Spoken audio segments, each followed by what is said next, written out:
வணக்கம் உறவுகளே, எல்லாரும் எப்படி இருக்கீங்க? நான் கதைகளின் இளவரசியிலிருந்து உங்கள் ஏஎஸ். எல்லார் வாழ்க்கையும் அமைதியும் நிம்மதியும் கிடைக்கட்டும்னு நான் கடவுளை வேண்டிக்கிறேன். இப்போது 2 நாளைக்கு முன்னாடி ஜப்பானில் நடந்த மிகப்பெரிய பூகம்பம். அங்கே உள்ள மக்கள்லாம் சேஃபாக இருக்கணும், அவங்களுக்கு எல்லாமே சீக்கிரம் சரியாகணும், கடவுளை நம்ம வேண்டிப்போம். இது வரைக்கும் 2 பார்ட் நம்ம பார்த்துருக்கோம்.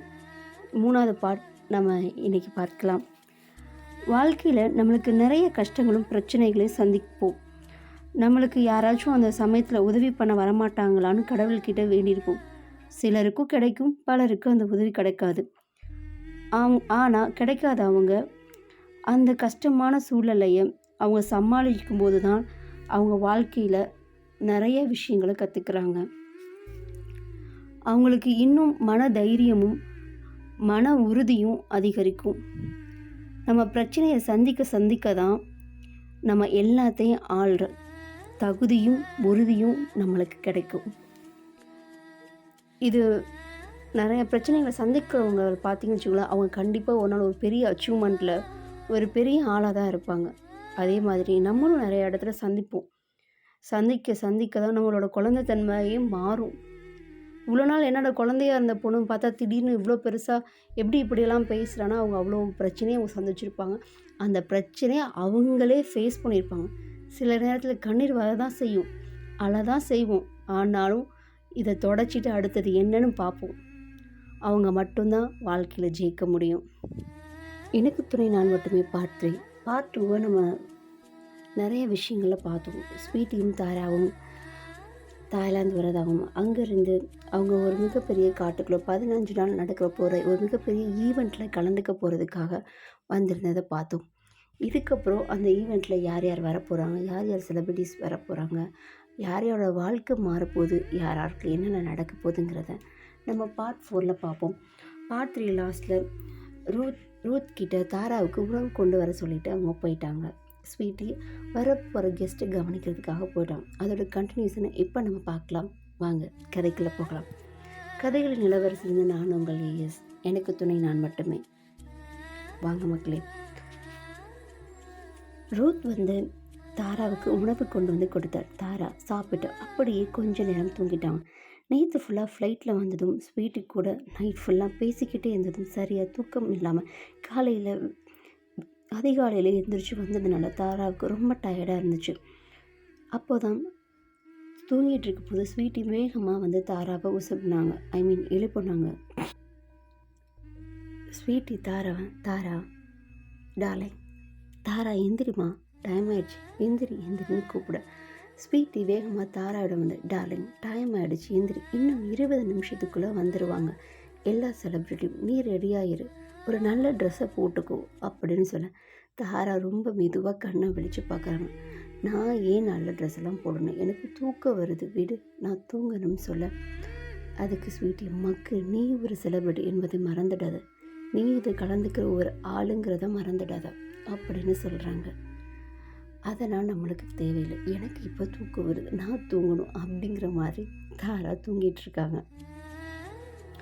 நானே ரொம்ப நாளைக்கு அப்புறம் நல்லா தூக்கம் வருது, ஏன் இப்படி பண்ணுற ஸ்வீட்டின்னு அப்படின்னு தாரா கேட்குறாங்க.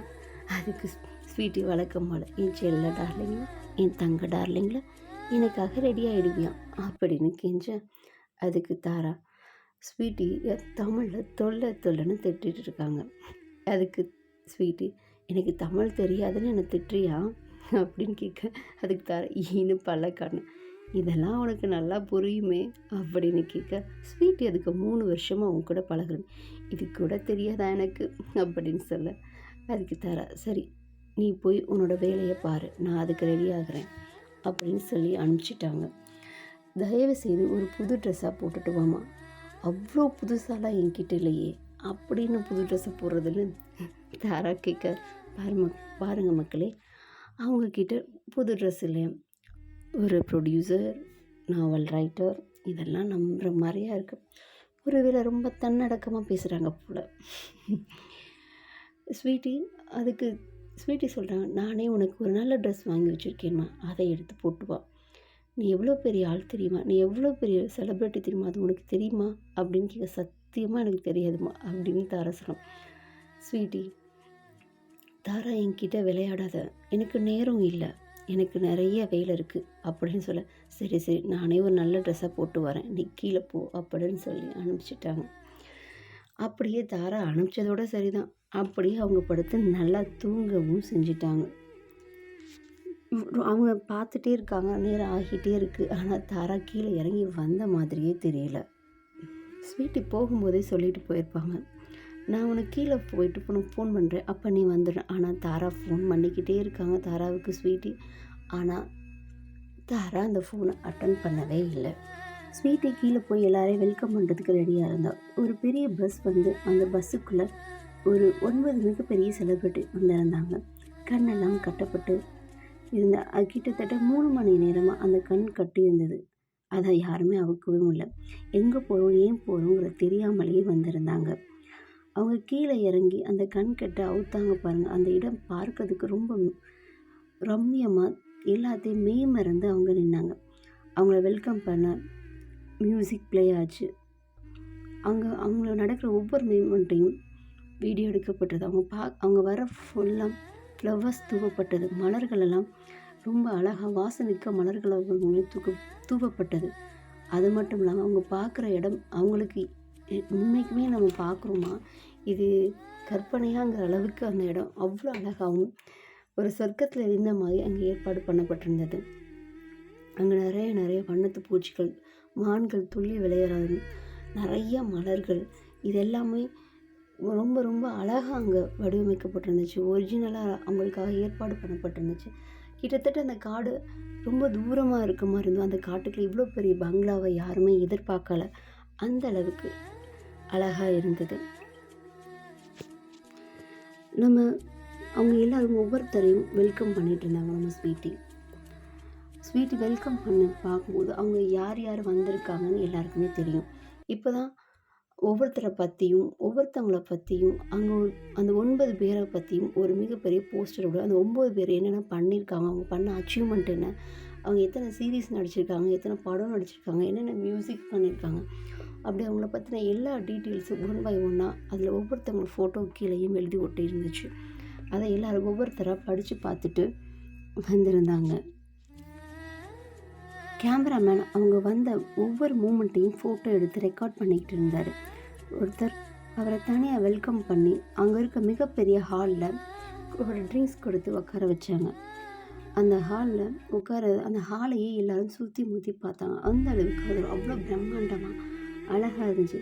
தாரா வரும்போது இங்கே எதுவுமே எழுதி ஒட்டலை.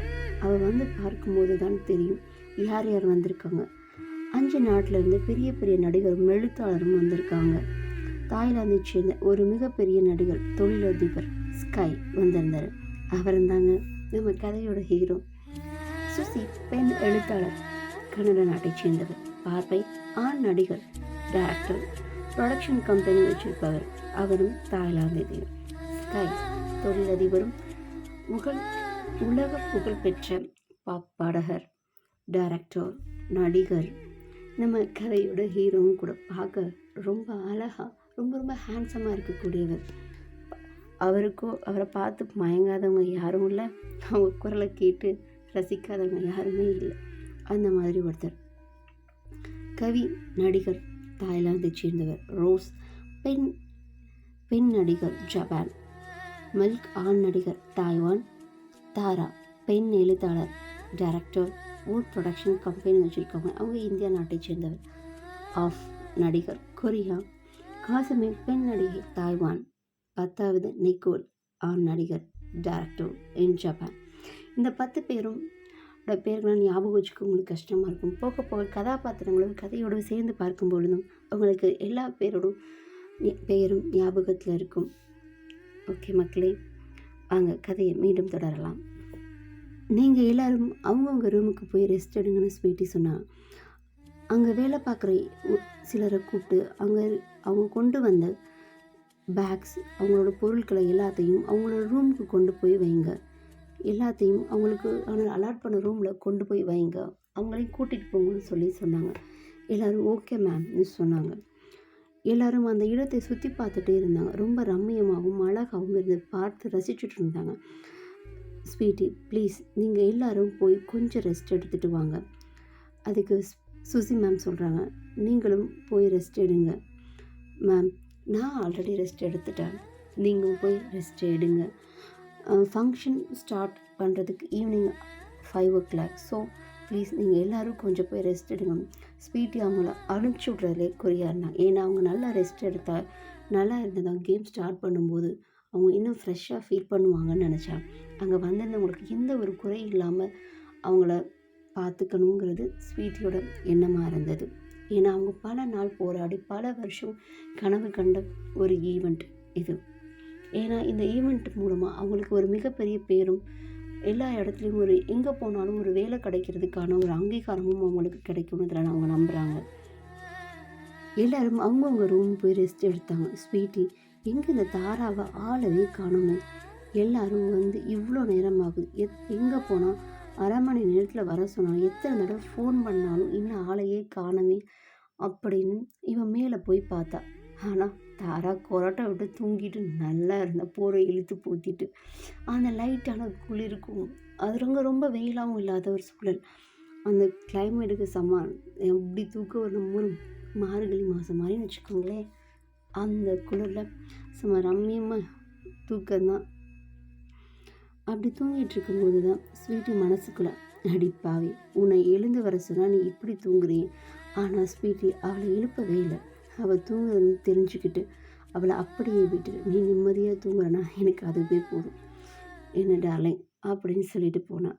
நிஜமாங்க, நம்ம ஃப்ரெண்ட்ஸ்லாம் நம்மளை எப்படி தூங்க விடுவாங்களா? கண்டிப்பாக மாட்டாங்க. எறும்பு தூங்குது பாருன்னு 8 ஒரு மிதியை வச்சு எழுப்பிட்டு போயிடுவாங்க. அதுக்கும் மதிய சாப்பாடு அவங்கவுங்க ரூமுக்கே போயிடுச்சு. எல்லாரும் ரெஸ்ட் எடுத்துட்டு ஈவினிங் 5 மணிக்கு ஒவ்வொருத்தராக கீழே வர ஆரம்பித்தாங்க. அங்கே ஸ்டேஜ் ஒவ்வொன்றும் அமைச்சிருந்தாங்க. ஸ்வீட்டி அவருடைய மேனேஜரும் அங்கே பேச தயாராக இருந்தாங்க. வீடு முழுக்க ஒரு அரண்மனை மாதிரி இருந்தது. எண்ணிலடங்கா ரூம் அங்கே நிறைய இருந்தது. அதை சுற்றி பார்க்கணுன்னாவே முழுசாக 2 நாள் வேணும் போல். வந்தவங்க எல்லாரும் அந்த மாதிரி பேசிகிட்டு இருந்தாங்க. கவியும் சுசியும் பார்த்த உடனே ஃப்ரெண்ட்ஷிப் ஆகிட்டாங்க. நல்ல நகைச்சுவை உணர்வோடு இருந்தாங்க. சுசி சுசி சுசி மேம் வந்து கவிக்கிட்ட சொன்னாங்க, லேட்டஸ்ட் அப்டேட் எல்லாம் பார்த்தேன், ரொம்ப நல்லா இருந்துச்சு. அதுக்கு கவி, நான் இப்போதைக்கு எந்த ப்ராஜெக்டும் பண்ணலை மேம், ஆன்கோயிங் சீரீஸ் தான் 2 போயிட்டுருக்கு, அதுவும் 15 நாள் லீவ், அதனால தான் இங்கே வந்திருக்கேன். ஸ்வீட்டி பொண்ணு கிட்டத்தட்ட 2 வருஷமாக என்கிட்ட டேட் கேட்டுட்டு இருந்தாங்க. இப்போ தான் எனக்கு கொஞ்சம் ஃப்ரீயான மாதிரி இருந்துச்சு, அதை நானும் கொடுத்தேன். அதுக்கு கவி சொல்கிறாங்க, இன்னமும் காஸ்மி மேடம்கிட்ட சுசி மேடத்துக்கிட்ட எல்லாத்துக்கிட்ட சொல்லி பல போராட்டத்துக்கு அப்புறம் நம்ம எல்லாரும் ஒன்றா சேர்ந்துருக்கோம். உங்களோட எல்லா ஸ்டோரியும் எனக்கு ரொம்ப பிடிச்சிருக்கு. சுசி மேம் ஆல்ரெடி சொன்ன மாதிரி அவங்க பிரபல எழுத்தாளர், அதை நம்ம மறந்துடக்கூடாது. அதுக்கு சுசி மேம் சொல்கிறாங்க, மிக்க நன்றி. இதுதான் ஒவ்வொருத்தராக கீழே வந்து உட்கார ஆரம்பித்தாங்க. ஆஃப் வந்து அவங்க எல்லாருக்கும் தெரியும், அவர் ஒரு நடிகர். ஆஃப், ரோஸ், மில், கவி, நிக்கோல் எல்லாரும் ஒருத்தராக ஈஸியாக பழக ஆரம்பிச்சிட்டாங்க. பார்ப்பை, ஸ்கை, நிக்கோல் 3 பேரும் ஒன்றா தான் வந்தாங்க. ரிச் பர்சன், எல்லா நாட்டிலையும் அவங்களுக்கு தெரியாதவங்க யாருமே இருக்க மாட்டாங்க. அந்த அளவுக்கு அவங்க ஃபேமஸ் தானவங்க. ஸ்கை வந்து மிகப்பெரிய தொழிலதிபர், ஆல்ரெடி நம்ம சொல்லியிருக்கோம், மீண்டும் பதிவு செய்கிறோம் உங்கள் ஞாபகத்திற்காக. அவர் ஸ்கை நடிக்கிற ரொம்ப பிடிக்கும், பாட்டு பாடுறது அவருக்கு ரொம்ப பிடிக்கும். அவருடைய பேஷனே அவர் பாடுறது தான். வருஷத்தில் ஒரு சீரீஸ், ஒரு ஆல்பம் மட்டும்தான் பாடுவார், நடிப்பார். அவர் தாங்க நம்மளோட ஹீரோ. நல்லா ஞாபகம் வச்சுக்கோங்க, ஸ்கை. பார்க்குறதுக்கவங்க மனசை அப்படியே கொள்ளையடிச்சிட்டு போயிடுவார். அந்த அளவுக்கு அழகாகவும் இருப்பார், அழகாகவும் பாடுவார். அத்தனை பேர் வந்திருந்தோம். அப்புறமும் இன்னும் தாரா மட்டும் வரல. நிக்கோல் கேட்டான், எங்கே தாரா மட்டும் காணும் அப்படின்னு ஸ்வீட்டி கிட்ட கேள. அவங்க இது வரைக்கும் பார்த்ததே இல்லை. 9 பேரும் சொன்னாங்க, எங்கே அவங்க ஆளையே காணும். அவங்களோட ஃபோட்டோவும் ரொம்ப ரேராக தான் ஆன்லைனில் இருக்குது, சோஷியல் மீடியாலலாம் இருக்குது. அவங்கள பற்றி எந்த விஷயமுமே அவ்வளோவா தெரியலையே, எங்கே அப்படின்னு ஸ்வீட்டி கேள்வி கேட்க ஆரம்பித்தாங்க. அதுக்கு என்ன ஸ்வீட்டி, அவங்கள மட்டும் ரொம்ப ரகசியமாக வச்சுருக்க, இல்லை அவங்க இந்த ரெடி ஆகிட்டு இருக்காங்க அப்படின்னு சொன்னான். தாரா அப்போ தான் மெதுவாக படிக்கட்டில் இருந்து இறங்கி வந்தா. அவளுக்கு கொஞ்சம் ஒரு மாதிரியாக இருந்தது. மீடியா முன்னாடி எல்லா எல்லா வீடியோவும் எடுப்பாங்க. அது மட்டும் யாருனே முகம் தெரியாதவங்க எப்படி நம்ம போய் பேசுறது அப்படிங்கிற ஒரு மாதிரி அமைஞ்சு. ஏன்னா அவங்களோட நம்ம நாட்டில் நம்மளோட மொழிகளில் பேசி பழக்கப்பட்டவங்க. எப்போவும் கவினோட துணையோட இருந்துட்டு கவின் இல்லாமல் அவங்களுக்கு அந்த இடத்துல எப்படி நடந்துக்கணுங்கிறது அவங்களுக்கு தெரியல. அதாவது எப்படி பேசணுங்கிறது அவங்களுக்கு கொஞ்சம் ஒரு மாதிரியாக இருந்தது. ஒரு அன்கம்ஃபர்டபுளான ஃபீலிங் அவங்களுக்குள்ளே இருந்தது.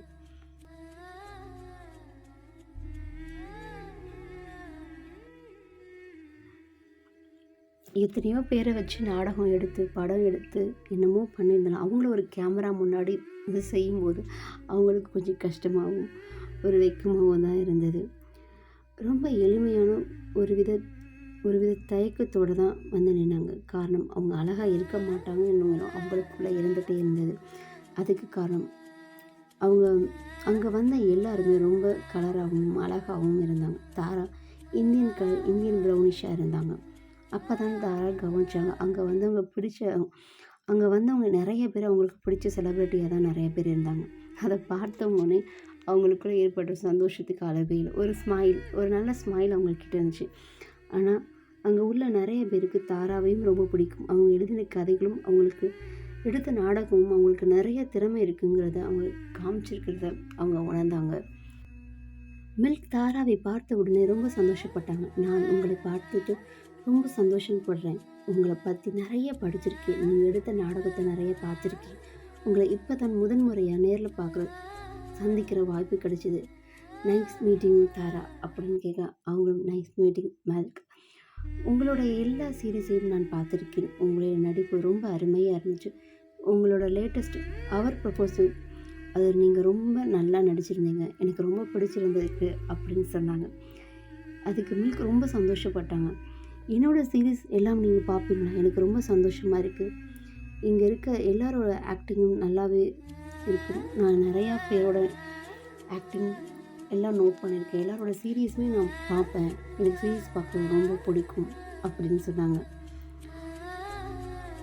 தாரா வேகமாக சுசி மேம் பக்கத்தில் போய் உட்காந்துருங்க. மேம், உங்களோட வார்த்தைகள் எல்லாமே இதயத்தை தொடும். உங்களோட மிகப்பெரிய ஃபேன் நான். உங்களை பார்த்து நானும் நிறைய கதை எழுதணும்னு ஆசைப்பட்ட காலங்கள்லாம் உண்டு அப்படின்னு சொன்னாங்க.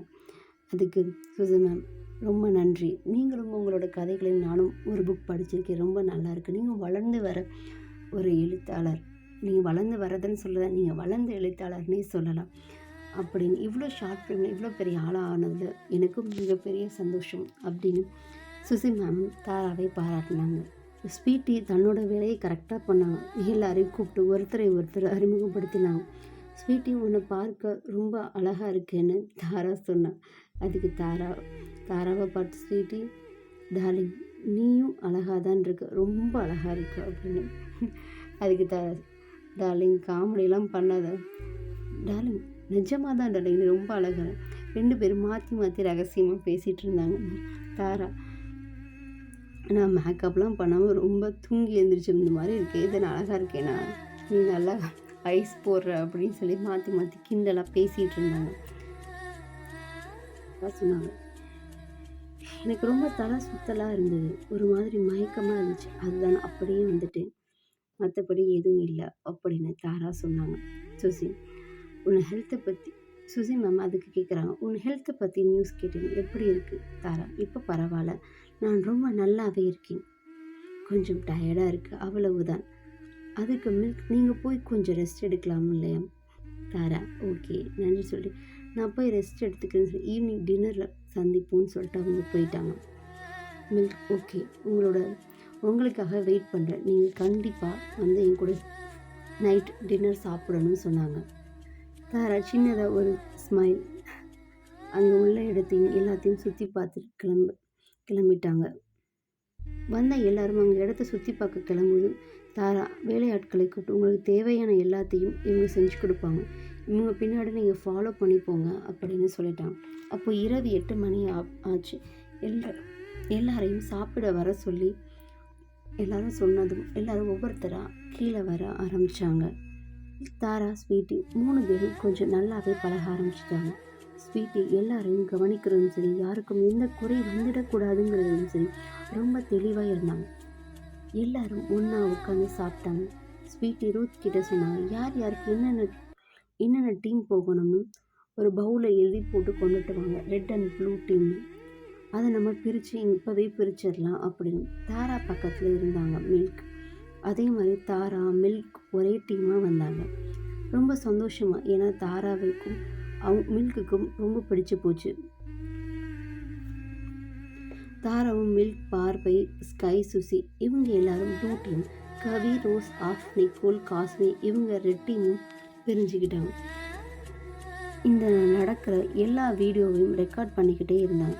நாளைக்கு எல்லாரும் கேம் ஸ்டார்ட் பண்ணலாம், இப்போதைக்கு போய் எல்லாரும் தூங்குங்கன்னு சொல்லி குட் நைட் சொல்லி தூங்க சொன்னாங்க. ஸ்வீட்டி எல்லாரும் அவங்கவுங்க ரூமுக்கு அனுப்பிச்சி வச்சாங்க. எல்லாரும் தன்னோட வந்த டயரில் போய் படுக்க ஆரம்பிச்சிட்டாங்க. மில்க் தாரா கிட்ட ஆப்போசிட் ரூமில் தான் 2 பேரும் தங்கியிருந்தாங்க. அதுக்கு மில்க், நம்ம 2 பேரும் ஃப்ரெண்ட்ஸ் ஆகிட்டோம் இல்லையா அப்படின்னு கேட்க, ஆமாம் தாரா கண்டிப்பாக நீங்கள் ஃப்ரெண்டுனா நானும் ஃப்ரெண்டு தான் அப்படின்னு அவர் சொன்னார். அவையும் கூட சேர்ந்துக்கிட்டாங்க. இவங்க 3 பேரும் மாடியிலேருந்து பேசிக்கிட்டே இருந்தாங்க. தாரா கொஞ்சம் கூச்சப்பட்டாலும் இவங்க பேசுகிறத கேட்டுக்கிட்டு அமைதியாக இருந்தாங்க. கவி சொன்னாங்க, நம்ம எல்லாரும் வேறு நாட்டை சேர்ந்தா இருந்தாலும் இங்கே ஒன்றா இருக்கிறது மனசுக்கு ஏதோ சந்தோஷமாக இருக்குது அப்படின்னு. அதுக்கு தாரா, ஆமாம் கவி, நீங்கள் சொன்னது உண்மைதான். நிறையா நேரம் தெரிஞ்சவங்க கூட இருக்கிறத விட தெரியாதவங்க நம்ம கூட இருக்கும்போது தான் நம்மளை பற்றி எதுவுமே தெரியாமல் இருக்கிறது, அதுவும் ஒரு சுவாரஸ்யமான விஷயமாக தான் இருக்கும். அது ஒரு புது அனுபவம் தான் இருக்கும். தாரா லைட்டாக ஒரு சின்ன சிரிப்பு சிரித்தாங்க. ஓகே ஸ்வீட்டி வந்தா. ஓகே தாரா, டைம் ஆயிடுச்சு, போய் தூங்கலாமா, மாத்திரையெல்லாம் போடணும், மறந்துட்டியா அப்படின்னு கேட்க, ஆமாம் நீங்கள் போய் ரெஸ்ட் எடுங்க, நாளைக்கு நம்ம பார்க்கலாம் அப்படின்னு தாரா சொல்லி அனுப்பிச்சி வச்சாங்க.